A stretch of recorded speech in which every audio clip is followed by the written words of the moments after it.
Hello dear students, +2 geography improvement exam എഴുതുന്ന കുട്ടികൾക്ക് പ്രയോജനപ്രദമാവുന്ന 10 important ക്വസ്റ്റ്യൻസിൻ്റെ part 3 video ആണ്. കഴിഞ്ഞ 2 പാർട്ട് വീഡിയോ ചാനലിൽ അപ്ലോഡ് ചെയ്തിട്ടുണ്ട്. അത് കാണാത്ത കുട്ടികൾ അത് കണ്ടിട്ട് ഇത് കാണുക. ലിങ്ക് ഡിസ്ക്രിപ്ഷനിൽ കൊടുത്തിരിക്കാം. കഴിഞ്ഞ പാർട്ടുകളിലെ പോലെ 10 ഇമ്പോർട്ടൻറ്റ് ക്വസ്റ്റ്യൻസ് ആണ് ഈ പാർട്ടിലും ഇൻക്ലൂഡ് ചെയ്തിട്ടുള്ളത്. മുൻ വർഷങ്ങളിലും ഈ വർഷത്തെ ബോർഡ് എക്സാമിനും എല്ലാം റിപ്പീറ്റ് വന്നിട്ടുള്ള ഇമ്പോർട്ടൻറ്റ് ടോപ്പിക്സ് ആണ് ഈ വീഡിയോയിലും ഇൻക്ലൂഡ് ചെയ്തിട്ടുള്ളത്. അപ്പോൾ നമുക്ക് ഓരോ ടോപ്പിക്സ് ഏതൊക്കെയാണെന്ന് പരിശോധിക്കാം. മുൻ വർഷ ചോദ്യപേപ്പറുകളിലൊക്കെ റിപ്പീറ്റ് വന്നിട്ടുള്ളത് ഇമ്പോർട്ടൻ്റ് ആയിട്ടുള്ള ഒരു ടോപ്പിക്കാണ് ഹാംലെറ്റഡ് വാസസ്ഥലങ്ങൾ അല്ലെങ്കിൽ ഹാംലെറ്റഡ് സെറ്റിൽമെൻറ്റ്സ് എന്താണെന്നത്. പാർട്ട് 2 ഹ്യൂമൻ സെറ്റിൽമെൻറ്റ്സ് എന്ന ചാപ്റ്ററിൽ നിന്നാണ് ഈ ടോപ്പിക് എടുത്തിട്ടുള്ളത്. അപ്പോൾ അത് ഹാംലെറ്റഡ് മാത്രമല്ല, അതുമായി ബന്ധപ്പെട്ട് ക്ലസ്റ്റേഡ്, സെമി ക്ലസ്റ്റേഡ് എന്നൊക്കെ പറഞ്ഞ് ആ ചാപ്റ്ററിൽ കാണാൻ സാധിക്കും. പക്ഷേ ഹാംലെറ്റഡ് ഇതിനു മുമ്പ് ചോദിച്ചിട്ടുണ്ട്. കാരണം ഈ വാസസ്ഥലങ്ങൾ ഇന്ത്യയിൽ പല പേരുകളിൽ അറിയപ്പെടാറുണ്ട്. അതുകൊണ്ട് 1-2 വട്ടമൊക്കെ ഈ ടോപ്പിക്ക് ചോദിച്ചിട്ടുണ്ട്. അടുത്ത topic classification of Indian towns based on evolution. പരിണാമത്തിന്റെ അടിസ്ഥാനത്തിൽ ഇന്ത്യൻ നഗരങ്ങളെ എങ്ങനെ വർഗീകരിക്കാം? 3 വർഗീകരിക്കാം. ഏൻഷ്യൻ ടൗൺസ് അല്ലെങ്കിൽ പുരാതന നഗരങ്ങൾ, മിഡീവൽ ടൗൺസ് മധ്യകാല നഗരങ്ങൾ, ആധുനിക നഗരങ്ങൾ അല്ലെങ്കിൽ മോഡേൺ ടൗൺസ്. ഇത് പഠിക്കുമ്പോൾ അതിന്റെ എക്സാമ്പിളുകളോട് ചേർത്ത് പഠിക്കുക. ഓരോ നഗരങ്ങളുടെയും ഒരു 2 എക്സാമ്പിളുകളും ചേർത്ത് പഠിക്കുക. പാർട്ട് 2 ഹ്യൂമൻ സെറ്റിൽമെന്റ്സ് ചാപ്റ്ററിൽ നിന്ന് തന്നെയാണ് ഈ ടോപ്പിക്കും എടുത്തിട്ടുള്ളത്. അടുത്ത important topic major problems of Indian agriculture. ഇന്ത്യയിലെ കാർഷിക രംഗത്തെ പ്രശ്നങ്ങൾ അല്ലെങ്കിൽ കർഷകർ നേരിടുന്ന പ്രശ്നങ്ങൾ എന്തെല്ലാമാണെന്നൊക്കെ ചോദിക്കാം. പാർട്ട് 2 ഇന്ത്യ ടെക്സ്റ്റിലെ ലാൻഡ് റിസോഴ്സസ് ആൻഡ് അഗ്രികൾച്ചർ എന്ന ചാപ്റ്ററിൽ നിന്നാണ് ഈ ടോപ്പിക് എടുത്തിട്ടുള്ളത്. ഒരു 5-6 പോയിന്റുകൾ ടെക്സ്റ്റിലുണ്ട്. അതൊരു 4-5 പോയിന്റ് പഠിച്ചു വെച്ചേക്കുക. ഇപ്പോൾ എസ് ഒക്കെ ആണെങ്കിൽ അതിൻ്റെ താഴെ എഴുതാനുള്ള കുറച്ച് 1-2 സെൻറ്റൻസ് കൂടി അറിഞ്ഞിരിക്കുക. ഇമ്പോർട്ടൻ്റ് ആണ്. ഓക്കെ, അടുത്ത ടോപ്പിക്ക് നീർത്തട പരിപാലനം അല്ലെങ്കിൽ വാട്ടർ ഷെഡ് മാനേജ്മെന്റ് ആണ്. ഇമ്പോർട്ടൻറ്റ് ടോപ്പിക്കാണ്, പലപ്പോഴായിട്ട് ചോദിച്ചിട്ടുണ്ട്. ഇവിടെയും 1-2 എക്സാമ്പിളുകൾ നിങ്ങൾ അറിഞ്ഞിരിക്കണം. ഇന്ത്യയിലെ 1-2 സ്ഥലങ്ങളിൽ, സംസ്ഥാനങ്ങളിൽ ഇതിനെ പല പേരുകളിലൊക്കെ കേന്ദ്ര സർക്കാർ പദ്ധതിയൊക്കെ ആവിഷ്കരിച്ചിട്ടുണ്ട് വാട്ടർ ഷെഡ് മാനേജ്മെന്റിനായി. അതുകൂടിയൊക്കെ ഒന്ന് ഓർത്ത് വെച്ചേക്കുക. ഇമ്പോർട്ടൻറ്റ് ടോപ്പിക്കാണ് വാട്ടർ ഷെഡ് മാനേജ്മെന്റ് അല്ലെങ്കിൽ നീർത്തട പരിപാലനം. പാർട്ട് 2 വാട്ടർ റിസോഴ്സ് എന്ന, അതായത് ഇന്ത്യ ടെക്സ്റ്റിലെ വാട്ടർ റിസോഴ്സ് എന്ന ചാപ്റ്ററിൽ നിന്നാണ് ഈ ടോപ്പിക്ക് എടുത്തിട്ടുള്ളത്.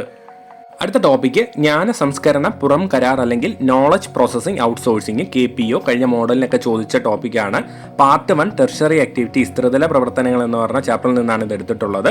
അപ്പോൾ അതിനെപ്പറ്റി അറിഞ്ഞിരിക്കുക അല്ലെങ്കിൽ എക്സാമ്പിളുകൂടിയൊക്കെ ചേർത്ത് പഠിക്കുക. ചിലപ്പോൾ എക്സാമ്പിൾ മാത്രം 2 മാർക്കിനൊക്കെ ചോദിക്കാം അല്ലെങ്കിൽ 1 മാർക്കിനൊക്കെ ചോദിക്കാം. അതുകൊണ്ടൊരു ഇമ്പോർട്ടൻറ്റ് ടോപ്പിക്കാണ്. അതേപോലെ ആ ചാപ്റ്ററിൽ നിന്ന് തന്നെ മറ്റിപ്പോൾ BPO ഉണ്ട്, ബിസിനസ് പ്രോസസ്സിംഗ് ഔട്ട്സോഴ്സിംഗ്. അതുപോലെ തന്നെ മറ്റ് പ്രവർത്തനങ്ങളും അതിൻ്റെ ഉദാഹരണങ്ങളൂടിയൊക്കെ ചേർത്ത് പഠിക്കുക. ഇമ്പോർട്ടൻ്റ് ആണ്.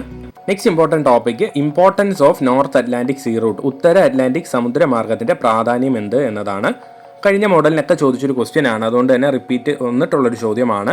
ഇതിനെ തന്നെ ബിഗ് ട്രങ്ക് റൂട്ട് എന്നും അറിയപ്പെടും. അപ്പോൾ ബിഗ് ട്രങ്ക് റൂട്ട് എന്ന് ചിലപ്പോൾ ക്വസ്റ്റ്യന് ചോദിക്കാം. ബിഗ് ട്രങ്ക് റൂട്ടിൻ്റെ പ്രാധാന്യം എന്തെന്നോ അല്ലെങ്കിൽ 1 മാർക്കിന് ബിഗ് ട്രങ്ക് റൂട്ട് ഏതാണെന്നോ ഒക്കെ ചോദിക്കാം, അല്ലെങ്കിൽ തിരിച്ചൊക്കെ ചോദിക്കാം. അപ്പോൾ ഇമ്പോർട്ടൻ്റ് ആണ്. പാർട്ട് 1 ട്രാൻസ്പോർട്ട് ആൻഡ് കമ്മ്യൂണിക്കേഷൻ എന്ന ചാപ്റ്ററിൽ നിന്നാണ് ഈ ടോപ്പിക്ക് എടുത്തിട്ടുള്ളത്. പഠിക്കുക. അടുത്ത ടോപ്പിക്ക് ഉദ്ദിഷ്ട പ്രദേശാസൂത്രണം target area planning. Part 2 planning and sustainable development in Indian context എന്ന ചാപ്റ്ററിൽ നിന്നാണ്. ഇതിൻ്റെ ഈ ചാപ്റ്ററിൻ്റെ ഒരു സെപ്പറേറ്റ് വീഡിയോ നമ്മുടെ ചാനലിൽ ചെയ്തിട്ടുണ്ട്. അതിൻ്റെ ലിങ്ക് കൊടുത്തിരിക്കാം. അപ്പോൾ ഇതിൽ നിന്ന് പല രീതിയിൽ ചോദിക്കാം. ഇതിനെ തന്നെ നമ്മൾ 4 വർഗീകരിക്കുന്നുണ്ട്.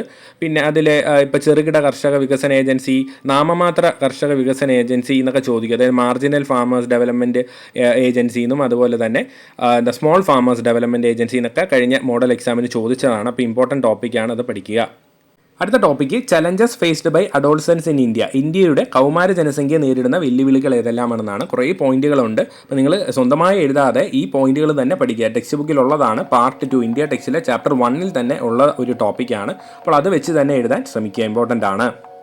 അടുത്ത ക്വസ്റ്റ്യൻ അല്ലെങ്കിൽ ടോപ്പിക്ക് നഗരമാലിന്യ നിർമ്മാർജ്ജനം അർബൻ വേസ്റ്റ് ഡിസ്പോസൽ. ഇമ്പോർട്ടൻറ്റ് ടോപ്പിക്കാണ്. പാർട്ട് 2 ഇന്ത്യ ടെക്സ്റ്റിലെ ലാസ്റ്റ് ചാപ്റ്ററിൽ നിന്നുള്ള ടോപ്പിക്കാണ്. അപ്പോൾ ഒരു ജനറൽ ആയിട്ടുള്ള ഒരു ചാപ്റ്ററാണ്. അപ്പോൾ അതിൽ നിന്ന് എയർ പൊല്യൂഷൻ, വാട്ടർ പൊല്യൂഷൻ പോലുള്ള ചോദ്യങ്ങളൊക്കെ ചോദിക്കാം. മലിനീകരണവുമായി ബന്ധപ്പെട്ട ചോദ്യങ്ങൾ ചോദിക്കാം. അപ്പോൾ അതിൽ നിന്ന് തന്നെയാണ് ഈ ചോദ്യം വരുന്നത്, അർബൻ വേസ്റ്റ് ഡിസ്പോസലും.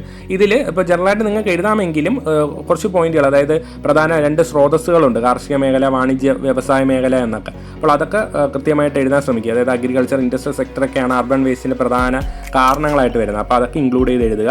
ഈ പാർട്ട് വീഡിയോയിൽ ലാസ്റ്റ് ടോപ്പിക്കായിട്ട് ഇൻക്ലൂഡ് ചെയ്തിട്ടുള്ളത് സൂയിസ് കനാലും പനാമ കനാലിനെ പറ്റിയാണ്.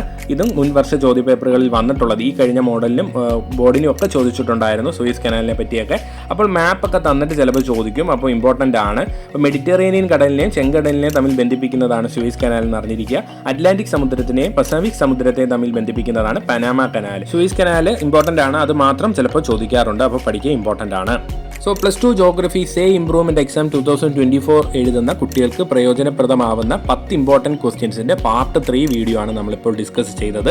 അങ്ങനെ നമ്മൾ മൊത്തം 30 ക്വസ്റ്റ്യൻസ് ഇതുവരെ ഡിസ്കസ് ചെയ്തു. ഇതിന് പുറമെ നമ്മുടെ ചാനലിൽ തന്നെ 25 ക്വസ്റ്റ്യൻസിൻ്റെ 2 പാർട്ട് വീഡിയോസും അപ്ലോഡ് ചെയ്തിട്ടുണ്ട്. അതിൻ്റെ ലിങ്ക് ഡിസ്ക്രിപ്ഷനിൽ കൊടുത്തിരിക്കാം, അതുകൂടി കാണുക. ഈ ചോദ്യങ്ങളൊക്കെ തന്നെ അതിൽ റിപ്പീറ്റ് വരുന്നുണ്ട്, കാരണം മുൻവർഷ ചോദ്യപേപ്പറുകളിൽ നിന്നാണ് ഈ ചോദ്യങ്ങളെല്ലാം, ഈ ടോപ്പിക്കുകളെല്ലാം എടുത്തിട്ടുള്ളത്.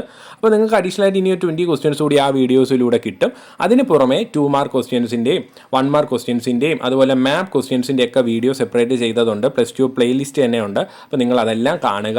ഷുവറായി നല്ല മാർക്കോട് ഇമ്പ്രൂവും അതുപോലെ തന്നെ നല്ല മാർക്കോട് കൂടി തന്നെ നിങ്ങൾക്ക് വിജയിക്കാനും സാധിക്കും. ക്ലാസ് വീഡിയോസ് കാണുന്നതിൻ്റെ കൂടെ തന്നെ ഷോർട്ട് നോട്ട്സ് കൂടി പ്രിപ്പയർ ചെയ്ത് പഠിക്കുക. എല്ലാവർക്കും വിജയാശംസകൾ നേരുന്നു. എല്ലാവർക്കും നല്ല മാർക്കോട് ജയിക്കാൻ സാധിക്കും. All the best. താങ്ക്